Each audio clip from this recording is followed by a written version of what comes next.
Azərbaycanda Bakı enerji həftəsi öz işinə başlayıb.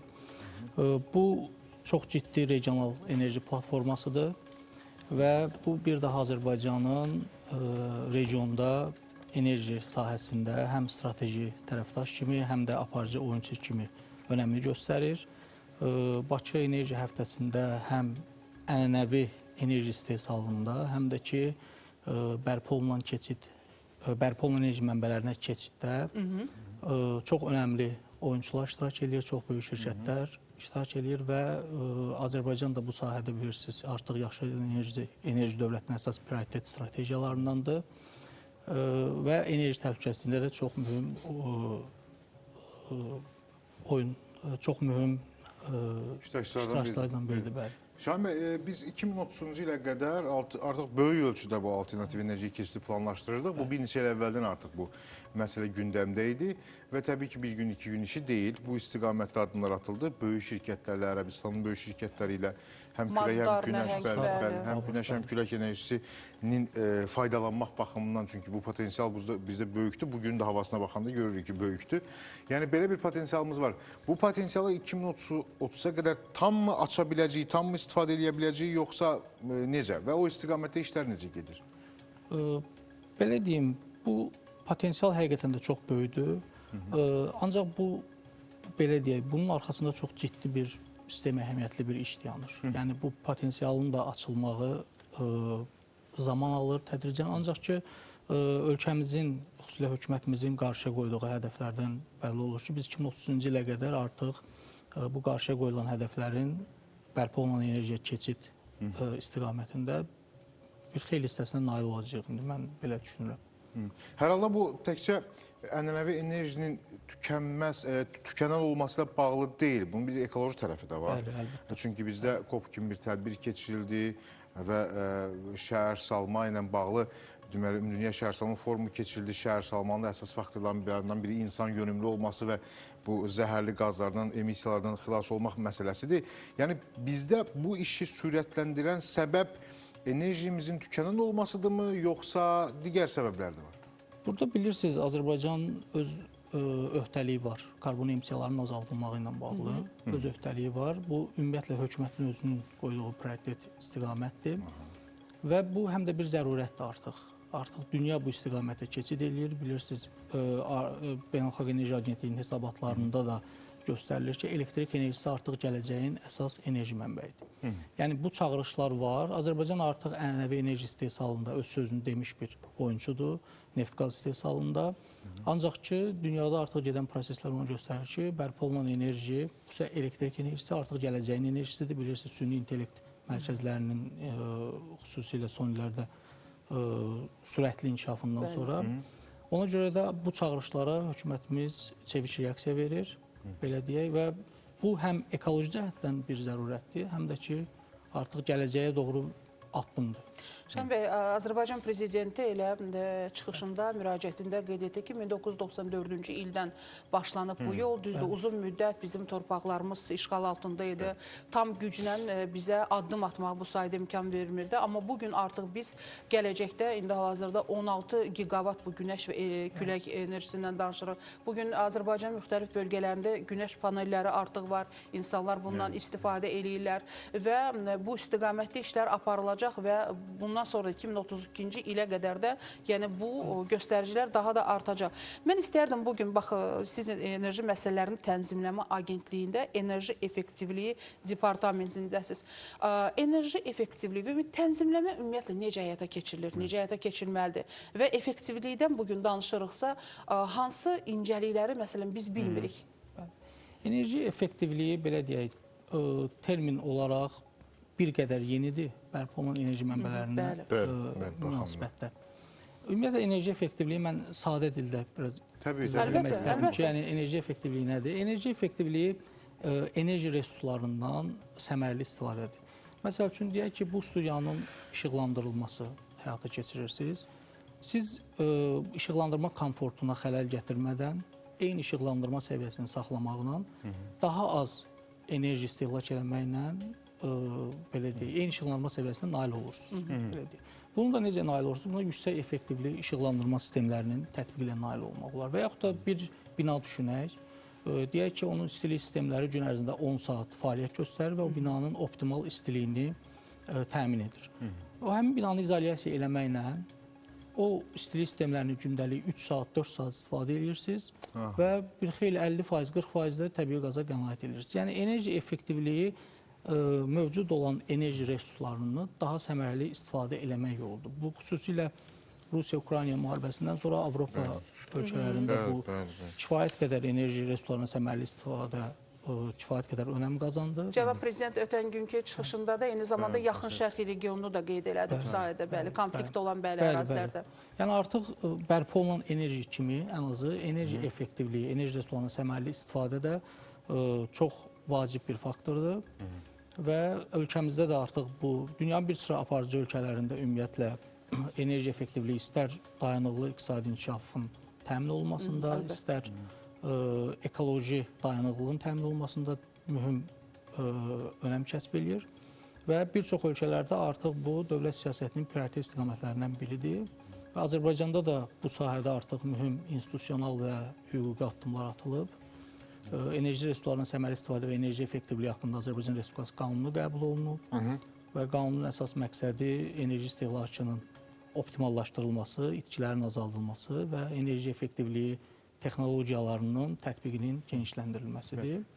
Şahin bəy, belə bir deyim var, deyim yox, daha doğrusu fizikadır ki, enerji itmir, bir formadan başqa formaya keçir, amma biz praktikada görürük ki, bəzi enerjilər itir, yəni israf olur. İsraf olur. Bu başqa bir mənada baxsaq məsələyə. Bizdə əslində nə su məsələsində, nə istilik məsələsində, nə də elektrik enerjisi məsələsində biz hələ ki o dediyiniz ideal istifadə səviyyəsinə gəlib çatmamışıq. Ən çox harada itiririk enerjimizi? Yəni bu bəlkə də ənənəvi sualdır, amma hələ də aktualdır. Belə deyək, bizdə enerji intensiv, dediyiniz, qeyd etdiyiniz faktorlar var həqiqətən də. Ancaq bu dediyiniz məsələlər, dediyim kimi, biraz bu enerji effektivliyi məsələləri bizim üçün də bir qədər yenidir. Və bunun istehlak vərdişlərinin formalaşmasından tut, həm də bu texniki alətlərə qədər bu bir qədər uzun vaxt alan prosesdir, belə deyək. Və bizim əsas, belə deyək, fondun da, indi qeyd edəcəyik yəqin ki, fondun da elə yaradılmasının əsas məqsədi bu istiqamətli işlərin sürətləndirilməsidir. Azərbaycan Respublikası Prezidentinin 2024-cü il 1 mart tarixli 13 nömrəli fərmanı ilə enerji effektivliyi fondu yaradılıb və fondun əsas məqsədi də enerji resurslarından səmərəli istifadənin təmin olunması və enerji effektivliyi tədbirlərinin stimullaşdırılmasıdır, təşviqidir. Şahin bəy, adi vətəndaşlar, bax bu bütün bu layihələrin belə deyək də faydasını nə vaxt görəcək? Adi vətəndaşlar olaraq biz bugün əlbəttə ki, illər əvvəl də məsələn hansısa layihələrdən danışanda biz sadəcə onları dinləyirik, amma sonradan əhali olaraq onu başladıq hiss etməyə. Və bugün enerji effektivliyi sahəsində artıq işlər görülür. Sizin də agentlik səhv etmirəmsə, hələ təzə bəli fəaliyyətə başlayıb, nisbətən təzə və gələcəkdə əhali, Azərbaycan əhalisi olaraq bundan başqa böyük və kiçik müəssisələr, bütün bunlar necə onu hiss edəcəklər? Bəli, biz artıq fondun vəsait hesabına bir sıra stimullaşdırıcı tədbirlərin həyata keçirilməsi nəzərdə tutulub. Bunlardan vətəndaşlara və təsərrüfat subyektlərinə ən maraqlı olan güzəştli kreditlərin verilməsidir. Biz artıq güzəştli kreditlərin verilməsi məqsədi ilə ölkənin aparıcı bankları ilə əməkdaşlıq müqavilələri imzalamışıq. Azərbaycan Beynəlxalq Bankı, Kapital Bank, Paşa Bank, digər banklar və güzəştli kreditlərin illik faiz dərəcəsi 5% həddindədir. Bu nə verəcək? Məsələn, nə üçün bu? Enerji effektivliyi texnologiyalar, bayaq sadalım, binaların izolyasiyasıdır, damüstü günəş panellərinin quraşdırılmasıdır aktiv istehlakçılar üçün, off-grid rejimdə bərpa olunan mənbələr. Bunları quraşdırmaq istəyən təsərrüfat subyektləri, vətəndaşlar bizim əməkdaşlıq etdiyimiz banklara müraciət edib güzəştli kreditlər götürürlər. Hər kəs, yəni məsələn, mən evimə, üzr istəyirəm, yəni mən evimə günəş paneli qururamsa, mən artıq heç kəsə işıq pulu verməyəcəm, eləmi? Belə çıxır. Ciddi qənaət edəcəksiniz, belə deyək. Çünki günəş paneli çünki gecələr və yaxud da qış aylarında onun bir qədər məhsuldarlığı aşağı düşür. Ancaq ki, çox böyük qənaət potensialı var. Baxın, görmüşük, Şahin bəy, siz indi danışdınız eyni zamanda binaların izolyasiyası haqqında. Yəni, heç kəsə sir deyil ki, xüsusilə postsovet respublikalarında, Azərbaycanın özündə də binalarda bugün doğrudan da kifayət qədər enerji itkisi var. Bəli. Yəni, yeni standartlar, yeni tikiləcək binalara, çox mərtəbəli binalar bugün tikilir hər yerdə. Yeni standartların tətbiqi gözlənilmir bu sayədə? Artıq Nazirlər Kabinetinin bu barədə qərarı var. Artıq yeni enerji səmərli binalar tikilməli, minimum enerji səmərli standartları gözlənilməlidir. İzolyasiyalar isə Avropanın çox yerində olduğu kimi daha çox artıq tikilmiş binalarda o tədbirlərin, enerji effektiv tədbirlərin gücləndirilməsini Məncə Şahin bəy, bizdə binalar olduğu qədər də kifayət qədər fərdi ev tikmək ənənəsi var və regionlarda bu daha çoxdur. Daha doğrusu regionda heç bina az sayda tikilir. Və belə olan halda biz bina tikən sahibkarlardan çox həm də fərdi ev tikən insanlara bunu aşılamalıyıq ki, necə bir fərdi ev tikək ki, həm cibimizə uyğun olsun, həm də dediyiniz kimi, məsələn, biz o insanlar bizə yazır, məsələn, mövsümlük onların qaza verdiyi pul, işlətdikləri qaz, işıq, qaz olmayanda işıq 2 qat. Yəni, bu həddindən artıq çoxdur və bu həm təbiətin çirklənməsi, həm enerjiyə qənaət demək deyil. Elə layihələr də varmı? Yəni, fərdi ev tikən insanlar bilsin ki, mən bu evi tikəcəm, amma bu mənə üzü astarından baha başa gəlməyəcək. Belə deyim, enerji effektivliyi ümumiyyətlə enerjiyə qənaətdir və bu səbəbdən də artıq tikilmiş evlərdə, tikilmiş binalarda bu tədbirlər həyata keçirilir. Və bunun üçün də bəli, dediyimiz kimi bizim elə güzəştli kreditlərin 5% həddinə müəyyənləşdirilməsi də əlçatanlığın təmin edilməsi məqsədidir. Çünki bazarla müqayisə etsəz və kreditlərin müddəti 5 ildən 15 il arasında dəyişir. Bu da çox kifayət qədər uzun müddətdir.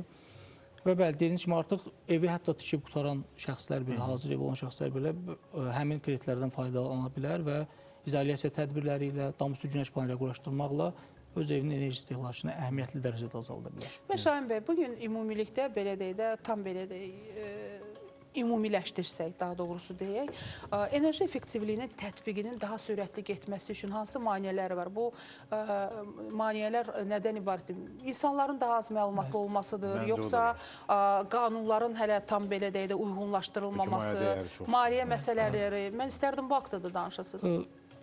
Burada ən önəmli faktor düşünürük ki, məlumatlandırma məsələsidir. Hələ ki, bu yenə deyirəm, yeni sahədir və ümumiyyətlə dünyanın çox yerində də enerji resursları zəngi olan ölkələrdə bir qədər insanlar bu barədə daha az məlumatlı olur və yaxud da daha az diqqət ayırırlar buna. Ənənəvi öyrəşiblər. Ənənəvi öyrəşiblər, bəli. Və bu səbəbdən də bu zamanla artıq bizdə fondun elə əsas məqsədindən biri də maarifləndirmə işlərinin aparılmasıdır. Və bu zamanla məncə yerinə oturacaq və insanlar da bunun önəmini görəcəklər özləri. Əlavə etməyə hansı bir sözünüz varmı? Çox sağ olun, təşəkkür edirəm. Hibrid avtomobillərə keçid təzə alanda yadıma gəlir, hamı deyir, benzin dedi, qardaş, hibrid nədir? Yəni hibrid də amma nə qədər qənaət oldu? Əlbəttə, çox. Günəş panelləri də eləydi. Məsələn, 5 il, 6 il əvvəl iqtisadi cəhətdən səmərəli deyildi, amma bugün kifayət qədər səmərəlidir və çox böyük də maraq var. Şamaxı yaxınlığında belə bir ailədə mən yol üstü dedim ki, mütləq jurnalist olaraq o var axı məlumat əldə etmək, o canavar kimi o informasiya əldə etmək bir hissiyatı var xəbər adamlarında. Gəldim, biz saxladıq maşını, gəldi, düzdür, tanıdılar, evə dəvət elədilər və elə məhz günəş panelləri, bəli, məni cəlb elədi və insanlar dedi ki, düzdür, qışda biraz günəşli hava az olanda, bəli, çatdırmır, bəzən, bəli, bu problem olur, amma ümumilikdə yayın özündə belə kifayət qədər 50%-ə qədər qənaət verir. Yəni bu doğrudan da effektivlidir. Çox minnətdarıq sizə, Şahin bəy.